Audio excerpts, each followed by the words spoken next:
Après les 3 interventions très intéressantes, nous allons passer au débat. Et je vous demandais une chose. Pour demander la parole, je pense qu'il faudrait avoir une question ou une petite remarque. Si vous avez des choses à exposer, c'est pas ici, c'est pas le moment, ni l'endroit. La pause café est là pour échanger entre nous. Donc, je donnerai la parole à ceux qui ont des questions, surtout. Et ça serait bien pour s'autodiscipliner un petit peu. Merci.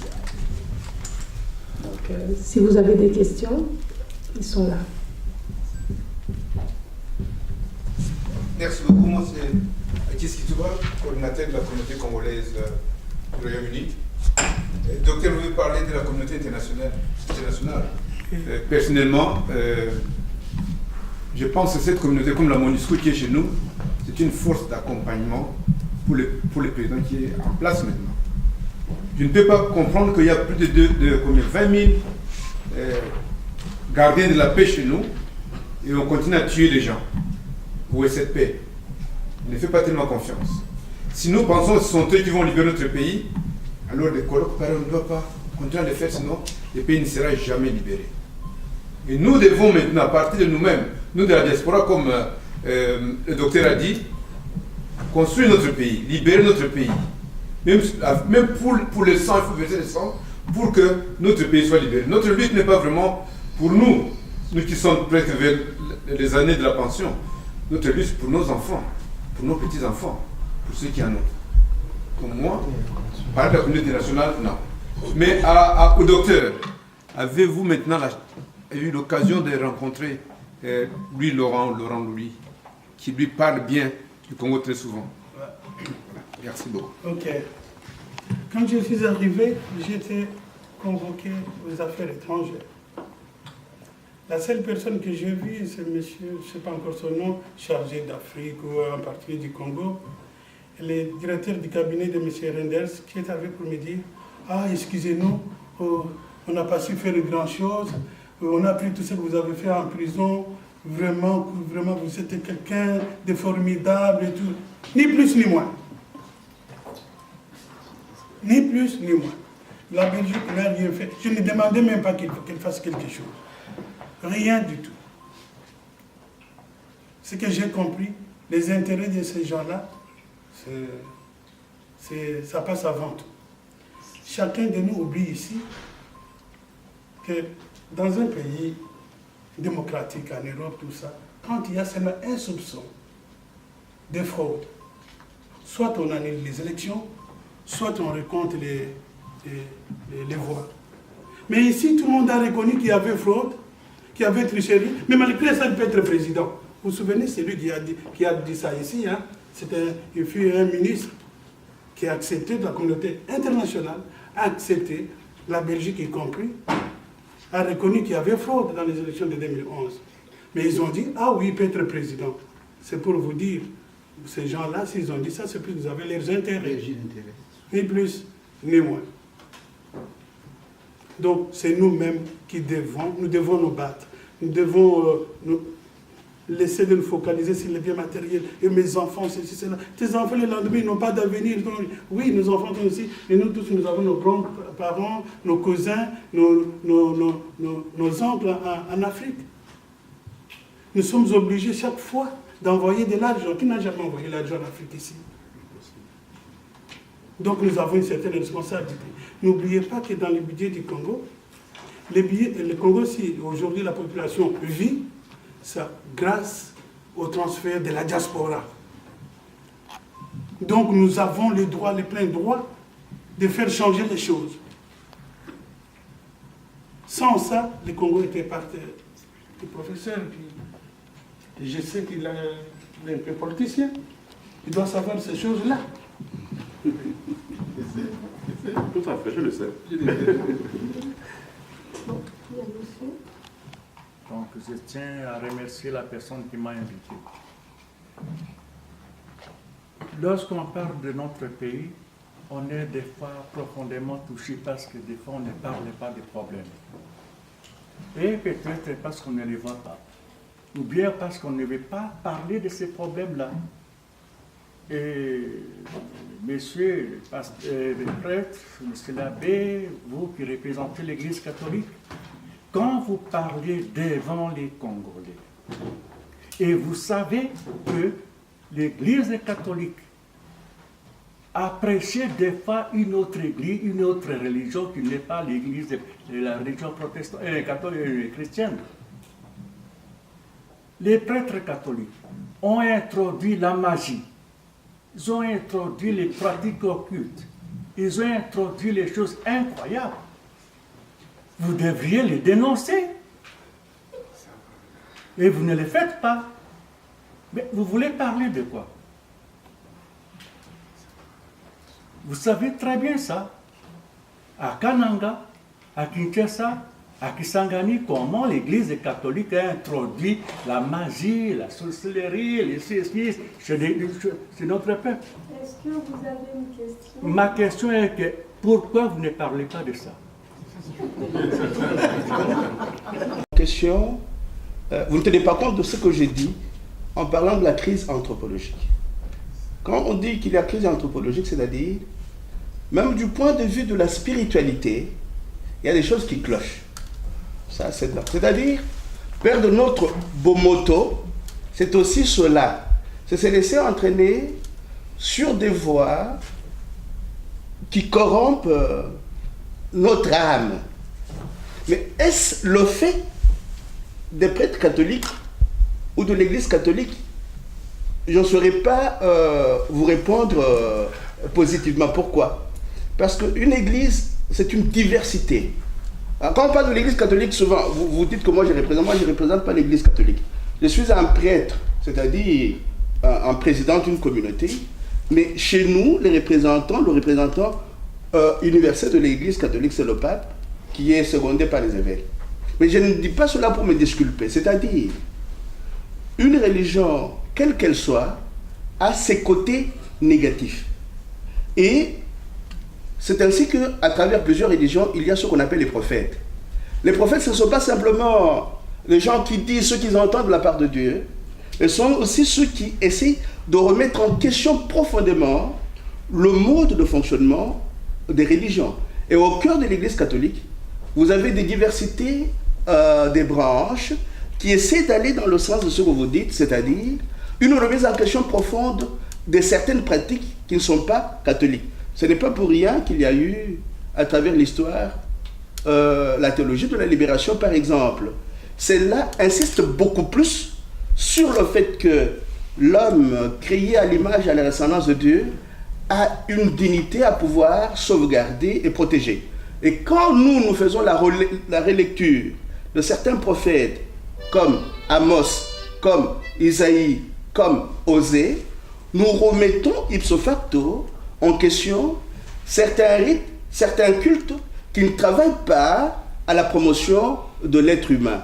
Donc, vous êtes peut-être mal renseigné. Essayez de lire l'un des textes que j'ai publié, moi, il n'y a pas très longtemps, sur l'usage des Écritures au Congo. Vous serez très édifiés. Ce n'est pas pour rien qu'il y a un autre prêtre là derrière, que nous nous intéressons à la marche politique de notre pays. C'est parce que nous estimons que la dignité humaine vaut la peine d'être protégée, qu'on soit ecclésial ou citoyen tout court. L'homme doit être protégé et défendu.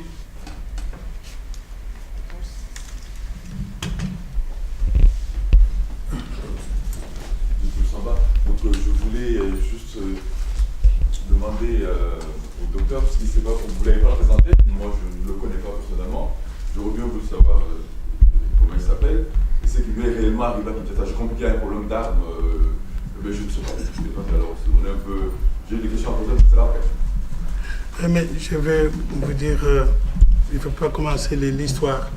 Donc, voilà, j'ai été arrêté, comme quoi que j'allais... Vous présentez? Pardon. Oui, je suis M. Kankoumokandi Jean-Pierre. Je suis médecin anesthésiste. J'ai travaillé à l'hôpital universitaire de Charleroi jusqu'à mon arrestation en 2013, quand je suis allé au Congo. Et puis je suis revenu, j'ai déjà repris mon métier. Voilà, j'ai été arrêté comme quoi que j'avais reçu de l'argent de la part de Louis Michel, Laurent Louis et certains députés pour aller espionner et renverser M. Kabila. Quand on m'a arrêté, on a fait monter tous ces scénarios-là, mais en vrai, c'était pas ça. On m'a appelé chez moi, on m'a amené dans un hôtel où il y avait des armes. On m'a donné les armes dans les mains, voilà, on a pris des photos. Et oui, et la personne avec qui on m'a montré avec n'était ni militaire, ni policier, pour on a dit il est avec les militaires. Quelqu'un de l'ANER qu'on m'a flanqué sur le dos, qui disait oui, c'est ça qu'on voulait faire. Et puis quand on est arrivé au tribunal, chose bizarre, on découvre ce monsieur qui n'était pas militaire, qui n'était pas policier. C'est une chose. La deuxième chose, on appelle le colonel qui avait monté cette histoire devant le tribunal, il a dit non, les armes, ce n'était pas à lui. Les armes appartenaient au gouvernement, mais je ne peux pas trahir le gouvernement. C'est ce que j'ai été acquitté. Enfin, en bref, c'était ça. Et ça a duré 3 ans. 3 ans et demi. Mais ne vous étonnez pas, j'ai eu de la chance. Puisque en prison, j'ai trouvé des gens qui ont fait 9 ans, 10 ans, 11 ans, sans avoir vu un magistrat, sans être allé au tribunal. Mais ma seule chance que j'ai eue, ce n'est pas pour la Belgique, c'est puisque en Belgique, professeur, vous qui avez un peu de relations avec ces gens-là, j'ai écrit partout. Les courriers même en prison, tout ce qui se faisait en prison. Alors, quand on tuait les gens qu'on jetait, ou qu'on n'allait pas faire soigner les gens, j'ai eu des complicités avec les pénitentiaires qui nous gardaient. Prenez les photos, prenez tout, les gens qu'on tabassait, qu'on cassait les pieds. Et j'ai prenais ces courriers, j'envoyais à l'ambassade. Et j'envoyais même en même temps à la présidence. Et on venait prendre des prisonniers, les amener au Bas-Zaïre, au Bas-Congo, pour aller faire l'échange des généraux militaires. Ça, j'ai vécu et j'ai les noms. Et tout ça, j'ai envoyé. À ce moment-là, je pense qu'entre eux, bon, oui, qu'est-ce qu'il y a, il devient gênant, tout, envoyez-lui au tribunal, je vais au tribunal. Mais quand ils m'ont envoyé au tribunal, ce n'était pas pour que je sois acquitté. Puisque quand le président du tribunal a voulu m'acquitter, M. Kalev et M. Mokutu ont dit jamais. Ou soit vous lui donnez 20 ans de prison ou perpétuité, pas l'acquitter. Et le président du tribunal a déposé, a dit moi, condamner ce monsieur, trouver un autre tribunal. In fine, je m'adresse à l'ambassade, j'écris à M. Kabila. À ce moment-là, l'ambassadeur va avec la lettre et le courrier que j'ai eu, Kalev s'est changé avec la personne qui m'avait fait arrêter. Il va montrer M. Kabila. C'est à ce moment-là que la présidence donne l'ordre à ce président du tribunal de continuer les procès. Et maintenant, quand il reprend les procès, il était question, on a donné l'ordre au magistrat instructeur, le ministère public, de, si jamais que je suis acquitté, qu'il fasse l'appel. Si on faisait l'appel sur les gens, je ne sortais pas. Donc j'attendais notre tribunal. In fine, le jour-là, Dieu merci, les 2 magistrats qui siégeaient pour le ministère public ne viennent pas. Et comme il y a l'unicité du ministère public, on va choper une dame quelque part dans une chambre, elle vient siéger. La dame ne connaissait rien, ni les tenants, ni les aboutissants. Dieu est grand. Quand on m'acquitte, la dame assise, elle dit, mais on l'a acquitté. Elle ne connaissait pas l'histoire. Elle était là pour faire figuration. Il était 18h, on me dit, si tu dors ici, que demain qu'ils apprennent, ils vont faire l'appel. Fais tout pour que tu t'en ailles. Là, mes avocats, tout ça, à 19h, on me sort, je quitte. Mais le lendemain, ils apprennent que j'étais acquitté, je suis dehors pour eux, on avait fait l'appel. La chasse aux sorciers. L'ambassade, je ne sais pas comment ils ont su, madame, celle qui était consul m'appelle, elle me dit ne sors pas, on vient te chercher. On vient me chercher, je reste à l'ambassade. In fine, ils ont sont arrangés, je ne sais pas comment ils se sont arrangés pour avoir les passeports et les visas de sortir, je n'en sais rien. In fine, les jours où je dois voyager, on m'a libéré le vendredi et le mercredi, dimanche je devais prendre l'avion, j'arrive à l'aéroport, clac, on m'attrape. Il commence à téléphoner, on l'a eu. Et heureusement que j'étais accompagné du consul qui avait arrangé le bidon avec le chef de la DGM. In fine, il prend son téléphone, il appelle les responsables de toute la DGM. Mais mon cher ami, on a négocié, qu'est-ce qui se passe encore? Lui téléphone à son monsieur, son pote qui est à l'aéroport. Écoutez, ne faites rien, il ne faut pas parler, comme si tu n'avais jamais vu cet homme-là. L'avion décollait. On a attendu que tout le monde soit là, que ça soit calme. Je m'en lâché. J'ai couru pour entrer dans l'avion. Et je suis monté dans l'avion, j'ai débarqué ici. Mais ce n'est pas fini. La dame qui n'a pas fait l'appel m'a remplacé en prison. Il a fait 2 semaines de prison et puis il a perdu son job. Le président du tribunal qui s'est entêté, envoyé au Kindu, la semaine même. Et voilà, monsieur, ce qui s'est passé.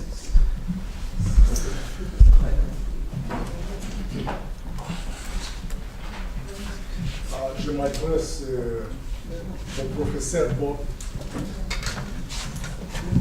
Vous venez de décrire le fonctionnement de l'armée. Je crois que la sécurité d'État est composée de 2 armées. L'armée invisible et l'armée... Non, Justin l'armée invisible et l'armée visible. L'armée visible qui est composée du personnel militaire instruit et formé à des tactiques militaires, avec une partie de la logistique, l'appui matériel pour s'en servir à des opérations. Vous venez aussi de parler de l'armée invisible, qui est les services spéciaux des services de renseignement qui fonctionnent à d'autres entités. Je crois que même Calais, il est le chef d'une entité du service de renseignement. Il y a aussi des services spéciaux. Mais parlons de l'armée visible, que vous avez décrit que c'est un mélange de plusieurs groupes de milices venues d'un peu partout. Vous avez cité des ex-IFAS, MRC, des Manuel. Mais je crois que dans toutes les armées visibles, après un temps de rassemblement et de mixation, si ça dit, même 2 ans, 3 ans, 4 ans, si l'armée est bien gérée, on ne peut plus parler de dysfonctionnement. Dysfonctionnement de cette armée. Vous avez une question? Non, je fais la remarque. Bon, est-ce que les désordres ou bien les dysfonctionnements qui est dû à notre armée est dû à un problème de mixation ou bien un problème de présence des groupes armés, ou bien le dysfonctionnement est dû à un mauvais commandement ou bien à une mauvaise politique. Parce qu'il y a des finalités d'une armée, il y a des objectifs. Une armée est faite pour une telle finalité. Est-ce que si on ne parvient pas à atteindre des finalités, c'est diable? Merci pour la remarque et pour la question. Je pense que quand j'ai parlé des services civils, le volet civil, j'ai bien spécifié qu'il y avait l'ANR et les services spéciaux. Les services spéciaux, ce n'est pas l'ANR, c'est des services qui existent, qui sont spéciaux, et qui ont un commandement qui est connu. Et il y a bien vraiment 2 pôles dans le service de sécurité civile. Il y a 2 pôles, il y a l'ANR et les services spéciaux. Ça, c'est très clair. Alors, en ce qui concerne donc, la question par rapport à l'armée, vous avez une partie de la réponse quand vous dites effectivement, d'abord c'est une question de mixage.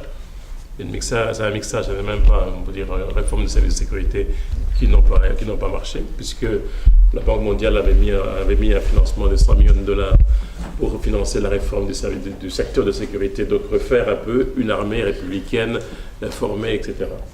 Et la difficulté, les rapports sont là, ont été publiés aussi par la Banque mondiale que l'ONU, qui sont très clairs et qui disent qu'il a été impossible de pouvoir faire la réforme pour la bonne et simple raison que dans cet conglomérat, vous aviez des gens qui étaient formés, qui savent ce que c'est qu'une armée, qui ont fait l'académie militaire, qui ont fait l'école royale militaire, qui ont fait les États-Unis, qui ont fait je ne sais pas où, qui ont fait Kananga, etc. Vous aviez ces gens-là. Vous aviez d'autres qui sont venus comme ça, anciens étudiants, anciens ceci, et qui se retrouvent capitaines, majors, sans avoir savoir ce que c'est qu'une arme, sans savoir, etc. Et on doit refaire une refonte, et pour qu'on arrive à avoir une armée républicaine. ça n'a pas marché. Les rapports ont été très clairs, ça ne va pas. C'est pas comme ça qu'on fait une refonte. Et d'ailleurs, ça a été fiasco général, aussi bien par la Belgique, sauf la Belgique avec 2 bataillons, par l'Angola, par l'Afrique du Sud. La France s'est désengagée par rapport à la réforme et a été plus du côté de la police, parce que l'armée, c'était une autre chose. Et de plus, la réforme n'a pas concerné la garde républicaine.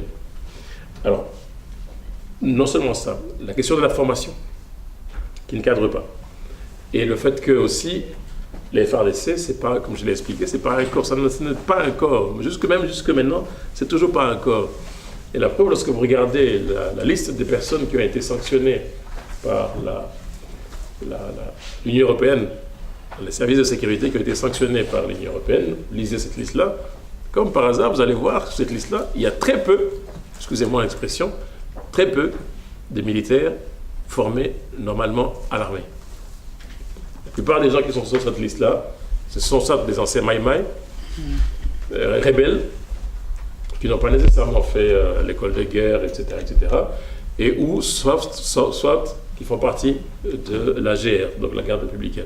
Ce sont ceux-là qui sont plus sanctionnés que ceux qui sont véritablement le problème de commandement, oui. Ne demandez pas à un général de l'ODF-ADC de pouvoir commander la garde républicaine, ce n'est pas possible. Ne demandez pas à quelqu'un qui est en opération pendant la guerre contre Kundamatoire en 2006 a été fort perspective. Un commandant des opérations n'obéit pas à son général. Il obéit aux ordres qui viennent par téléphone de Kinshasa. Et ça a été vécu, ça a été écrit, c'est écrit partout dans les différents rapports. La MONUSCO, la force d'intervention rapide, pour pouvoir mettre fin à l'aventure de Taganda et du M23, a eu aussi beaucoup de mal à pouvoir arriver à avoir un commandement unique. Il a fallu que le bataillon belge, c'est-à-dire le bataillon qui a été formé par les Belges, soit dépêché pour travailler avec la brigade d'intervention rapide pour au moins avoir des résultats et avoir un commandement pour pouvoir arriver aux résultats que l'on connaît. Il y a un problème d'armement, ça n'en parlons pas, un problème d'armement. Tout le monde ici, nous savons que l'armée de l'air est constituée de quelques petits chasseurs, des hélicoptères de combat. Quand vous regardez qui pilote ces hélicoptères, je les ai vus, c'est des Serbes. Il y a des Serbes qui pilotent ces hélicoptères à Goma et à Kinshasa, ce ne sont pas des Congolais qui pilotent ces hélicoptères. Et donc, clairement, il y a ce problème d'armement. Il y a certains armements qui ont été acquis par le gouvernement congolais. Ce n'est pas les Congolais qui vont les manier, parce que tout simplement, ils n'ont pas eu la formation pour pouvoir manier ces armements et ce sont des étrangers qui le font. Et donc il y a malheureusement c'est la réalité de ce que l'on a au niveau du commandement et les résultats, il est dans les rapports. Je vous dis clairement, lorsque l'on parle des exactions commises sur la population civile, les chiffres documentés parlent de 70% des exactions qui sont commises en RDC sont les faits des forces de sécurité. C'est écrit, c'est documenté. Ce n'est pas c'est documenté, puisque tout simplement, il y a une section à la MONUSCO qui est là pour essayer de compter tout ce qui... Lorsqu'il y a une violation, ils vont sur place. Ils vont regarder, ils écrivent qui a fait quoi, etc. Et on comptabilise. On a 70%, c'est le fait. Et les 30% qui restent, c'est les miliciens comme Yassapou, les Maïmaï, etc. qui sont... Mais, grosso modo, 70%, c'est le fait de l'armée. Et donc, des faits de l'armée, enfin, des forces de sécurité de manière générale. Et donc, clairement, au niveau de l'armée, on ne peut pas parler d'armée. Moi, je parle toujours vraiment hétéroclité de l'armée, conglomérat des anciens groupes, et même dans le commandement, c'est resté quand même, vous savez que c'est resté quand même le commandement RCD, même si on a dissous tout ça dans les FARDC, mais dans le commandement, vous avez encore les commandements RCD qui existent encore. Le fait qu'on n'a même pas su changer, déplacer des troupes, permutation des troupes, certaines troupes sont en opération depuis des années et des années parce qu'on n'arrive pas à les faire changer, parce que tout simplement, ils veulent rester dans le même commandement.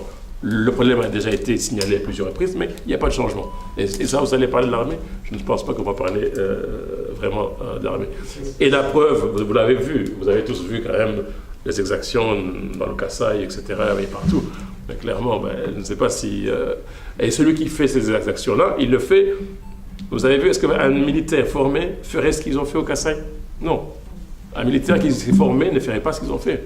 Ne ferait pas ça. Et pourtant, ben, il le fait, il le filme et il se vante d'avoir fait ça. Et ce qu'on a vu là, ce n'est qu'une partie de ce qui se passe partout, qui se passe dans l'Est, qui se passe à l'Équateur, qui se passe bientôt, on va le vivre dans le Bouddha Congo, dans le Congo central. Vous allez voir ce qui va arriver, certainement. La traque de Némésémi, ben, vous allez voir ce que vous allez voir, parce que simplement, il va y avoir quoi? On va traquer où? On va traquer dans son village. On va traquer où? Dans sa communauté, dans son territoire.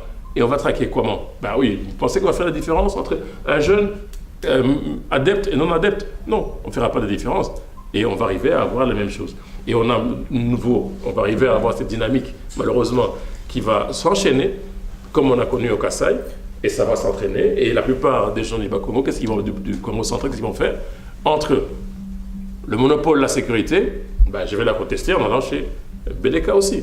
Et c'est comme ça qu'on a connu le phénomène dans l'Est du Congo. C'était comme ça le phénomène dans l'Est du Congo, jusqu'à prendre l'ampleur, et ça devient maintenant une espèce de cercle vicieux, des violences qui entraînent la violence qui entraîne la violence, et on en va arriver, et on parle du Congo central, qui est à quelques kilomètres de Kinshasa. Et donc je ne serais pas étonné que dans la ville de Kinshasa, avec 4600 évadés de prison, qu'on va arriver à avoir une insécurité qui va être généralisée. Ce que le professeur vient de décrire devrait nous conduire à dire qu'il utilise des expressions correctes pour une inversion sémantique. C'est-à-dire, il parle de forces de sécurité là où il y a des bandits, des gangsters. Il y a du gangstérisme d'État dans un État raté. On ne produit pas ce que je disais au début de mon intervention. On ne produit pas un État raté pour que le conglomérat d'aventuriers et de bandits qui y sont jetés produisent la démocratie. Donc, professeur, il utilise les mots corrects de force de sécurité et nous tombons dans l'inversion sémantique. Donc, là où il devrait parler des bandits de grand chemin qui tuent, qui pillent, le docteur en a fait l'expérience en prison, il parle des forces de sécurité. Et notre défaut, quand nous analysons la question congolaise, c'est d'en parler comme si nous étions dans un état normal, alors que c'est un état raté, produit par les forces de l'argent et de la mort, parce que si on nous maintient dans la répression et dans l'oppression, c'est pour que nous ne soyons pas des hommes et des femmes capables de défendre nos terres, nos mers, nos forêts et nos airs. Hein, mon maître m'a appris une notion que nous oublions de temps en temps, le fait que le Congo, une bonne partie du Congo fait partie de ce qu'on appelle le Grand Rift. Ce sont des questions que nous oublions quand nous faisons le débat. Le Grand Rift, c'est cette partie qui part du Caire jusqu'au Cap.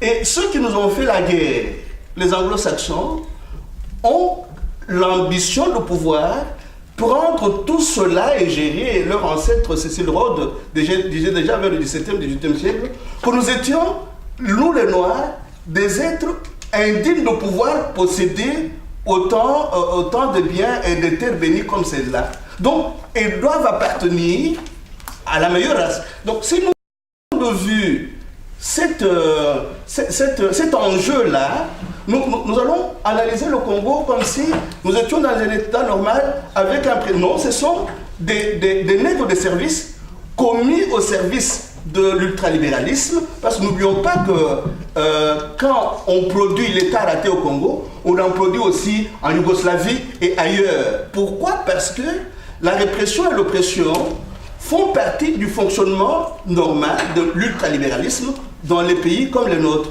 Donc, je ne conteste pas son usage des mots, mais j'ai dit que l'analyse qu'il fait prouve à suffisance que nous sommes dans une inversion sémantique, et si nous continuons dans l'inversion sémantique, nous risquons de croire que nous allons trouver des solutions idoines, alors que si nous voulons travailler, nous devons pouvoir le faire à court, moyen et long terme. C'est-à-dire nous engager dans une éducation avec nos masses populaires, avec les jeunes, avec nos enfants, de façon qu'il y ait régulièrement passage de relais sur des questions essentielles. Si nous ne faisons pas cela, nous risquons demain, et comme il le dit très bien, d'être sous le coup de l'oppression, de la répression, et de dire, il n'y a pas moyen de faire autrement. Donc nous devons pouvoir identifier les acteurs en présence et leur mode opératoire. Comment est-ce qu'ils opèrent? Vous avez vu que quand les Kamina Sapo surgissent à Kananga, on appelle les gens de Kyungu avec les mêmes bandelettes. Donc ils se démultiplient pour opprimer, pour tuer et vous maintenir, casser tout ressort de résistance. Parce qu'ils savent que vous êtes les descendants de Kimpamvita, de Lumumba, de Muziriwa. Alors, comment casser la résistance sur le temps long? Alors, ceux qui prétendent être les politiciens, qu'est-ce qu'on dit? Vous voulez porter de belles cravates et de beaux costumes. Prenez l'argent. Ceux qui l'appellent très bien le pôle financier, et on sent qu'il est rodé à une bonne école. Il parle du pôle financier, là où il y a corruption, achat de conscience. Voilà. S'il vous plaît. Il y a deux personnes avant vous et puis on revient. Non, c'est dans le prolongement de ce qu'il vient de dire.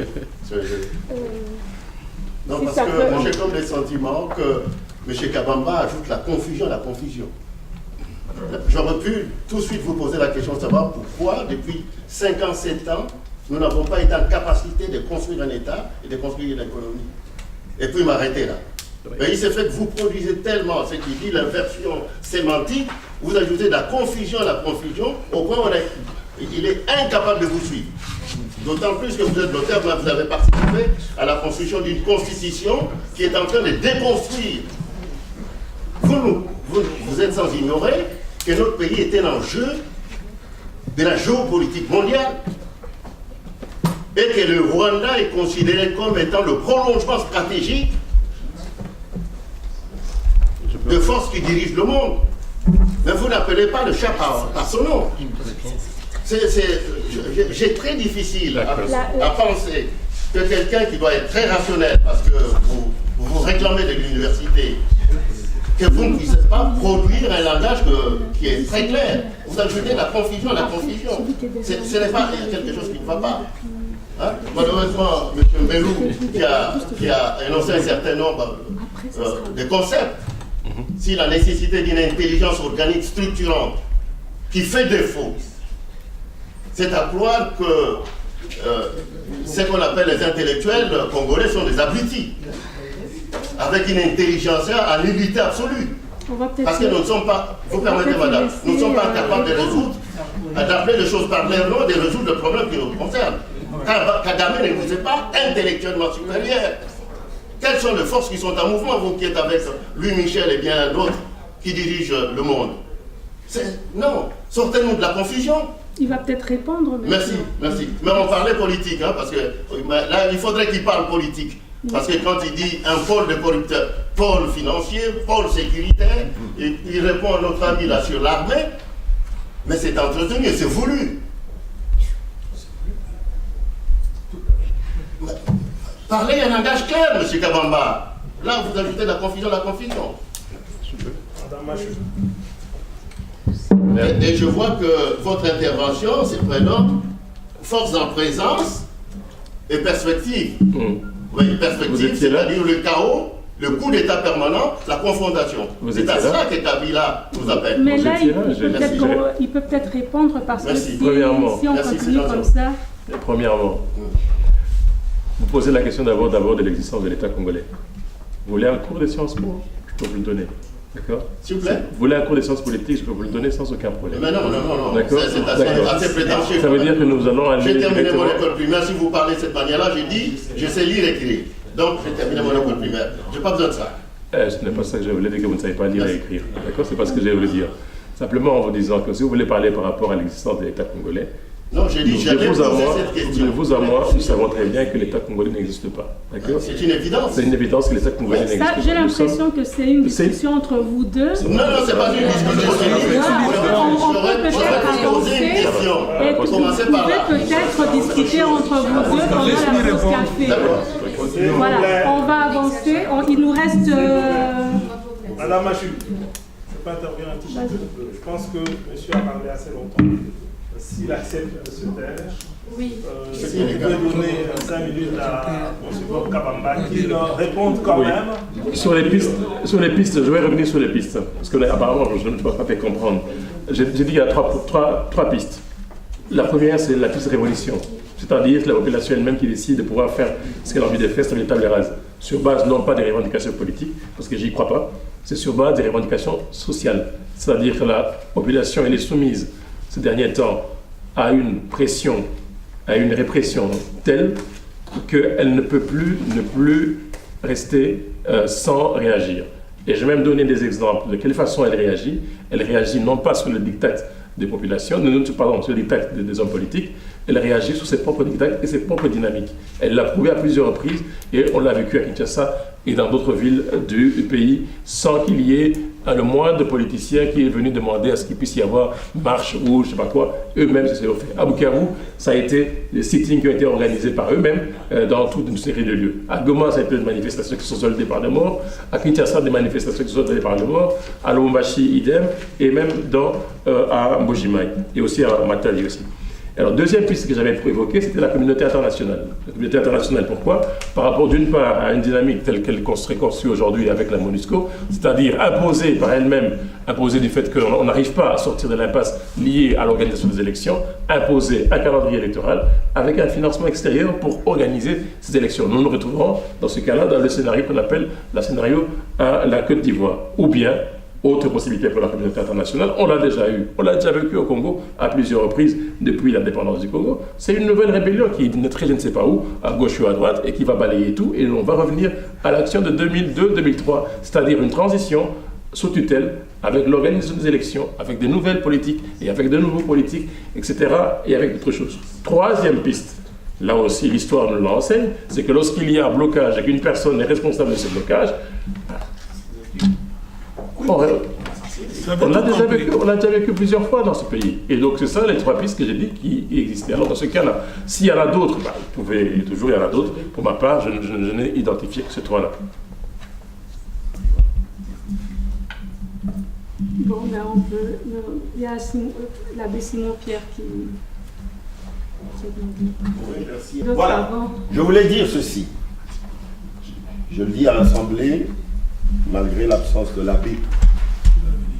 Comme il a dit, lui, que la crise est anthropologique, je peux le concéder, mais il la remonte à 1885. Là, je m'inscris en faux. Je voulais dire à l'abbé que c'est Cheikh Anta Diop qui, en 1960, avait démontré que la plus grande civilisation de l'histoire était négro-africaine. Et que ce problème-là, il y a eu deux frères Champollion des Français qui, en déchiffrant les hiéroglyphes, ont vu que le berceau de la science, c'était l'Égypte ancienne. Et les Égyptiens de l'Égypte ancienne, c'était les Bantous, vous là. Peau noire, goudron, n'est-ce pas, les habitants de la vallée de Nubie. Et partant de travaux de Cheikh Anta Diop, l'Afrique a pensé créer ce qu'on a appelé le CICIBA, Centre international pour la culture bantou, pour amener justement les Africains à se replonger à leurs racines dont ils ont été coupés et penser une autre manière de se développer. Vous voyez?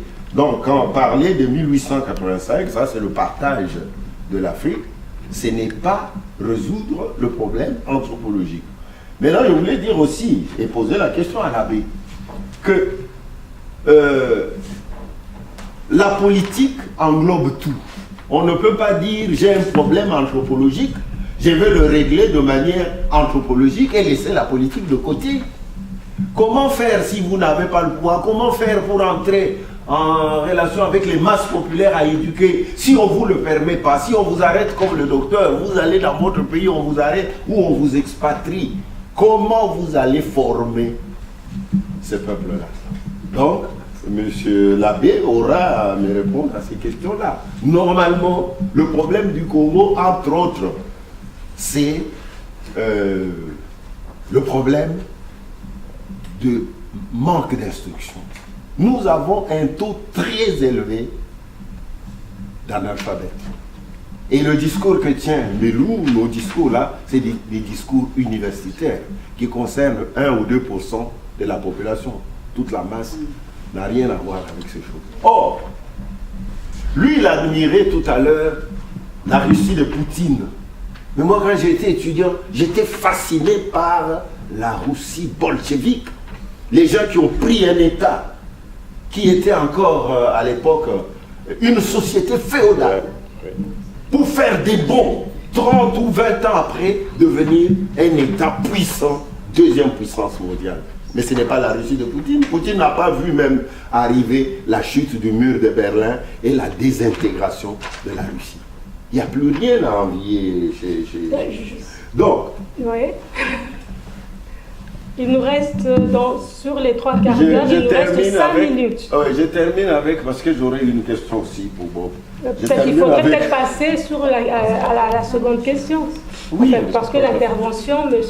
Belou bon, je laisse tomber. plus là. M. Labbé n'est pas là. Mais ne nous empêchez pas d'avoir le débat. Non, le problème c'est qu'après vous, il y a d'autres qui veulent intervenir. Si quand ça devient intéressant, on doit arrêter. Ça devient le débat, on aura un débat tout à l'heure, à la pause café. Oui. J'ai suivi votre exposé. À mon avis, il est trop classique et universitaire. Il n'est pas assez politique. Nous sommes ici pour chercher des réponses aux problèmes politiques, à une crise politique dont certains qui devaient être parmi nous ont écrit l'interminable crise congolaise, qui ne fait que s'amplifier. Et moi j'ai dit, les dernières négociations de la CENCO ont plongé le malade Congo dans une syncope. Donc une crise dont on ne sait pas quand il se lève.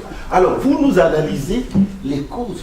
Vous parlez, mon frère, du Congo comme un État. On vous l'a dit, le Congo est un non-État.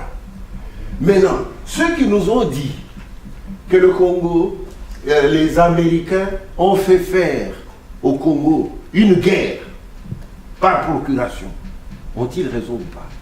Je vous vois décrire les facteurs endogènes. Mais il y a des facteurs exogènes. La RDC a une position géostratégique. Et la question? C'est ça là, la question. Incroyable et position géostratégique. Minérée, n'est-ce pas? Et cela suscite l'appétit des grandes puissances et des puissances régionales. Pourquoi dans l'exposé du professeur Bob, je ne vois aucun État sous-régional où les puissances qui, n'est-ce pas, tirent les ficelles en dessous des cartes?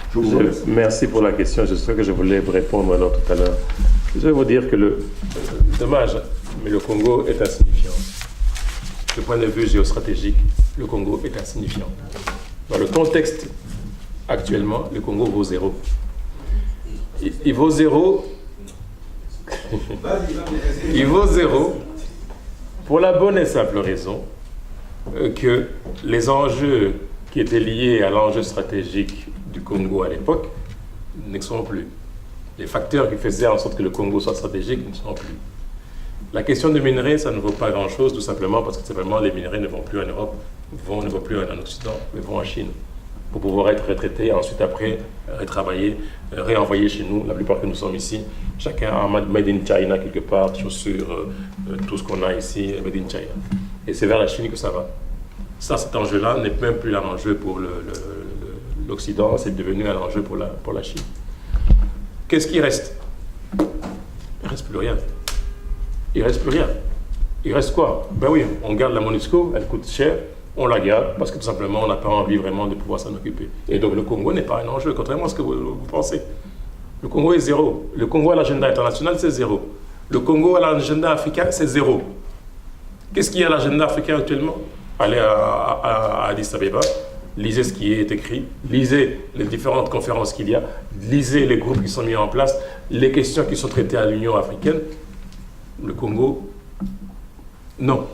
Et le Congo n'y est pas. Attendez, le Congo n'y est pas. Donc la question liée à l'enjeu, ça ne vaut pas la peine. Ça ne vaut pas la peine de commencer à parler de l'enjeu que le Congo, etc., est un enjeu au niveau international. Non. Le Congo n'est plus un enjeu au niveau international. Et le Congo n'intéresse plus personne, même plus les Belges d'ailleurs. Et encore moins encore les Belges, ça ne les intéresse pratiquement plus. Ce n'est même plus rentable, les Belges n'ont plus rien là-bas.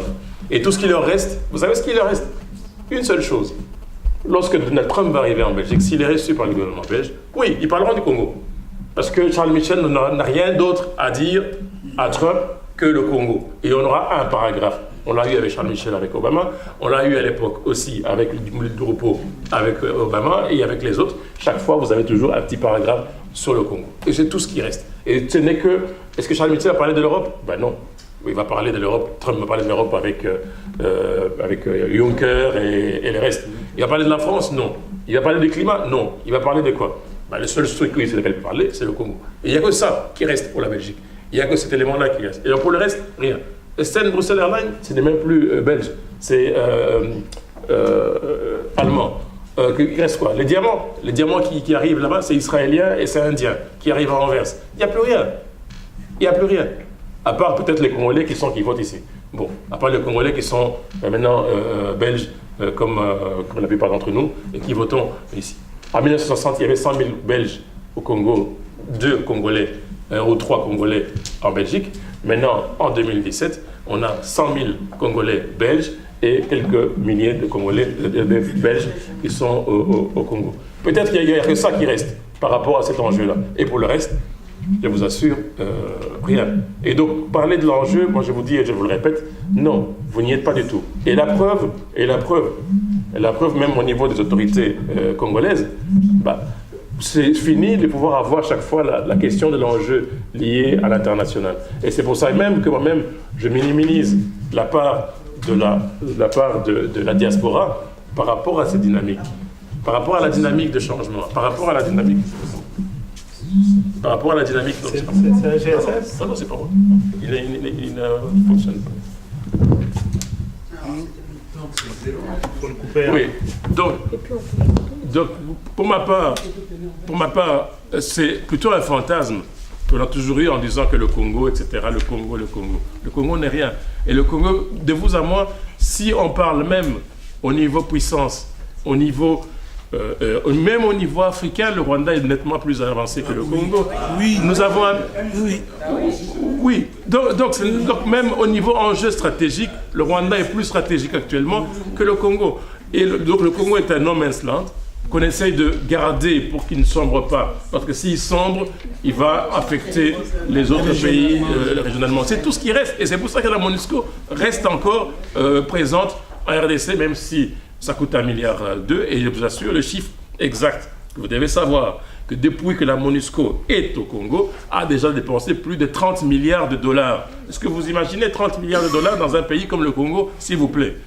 S'il vous plaît, non, même pas l'argent des Congolais, c'est l'argent de la communauté internationale. Ouais. Et alors, on préfère que ça reste comme ça. Oui, la MONUSCO reste comme ça, c'est calme, et les Rwandais vont continuer, etc. etc. Et c'est simplement ça. Oui.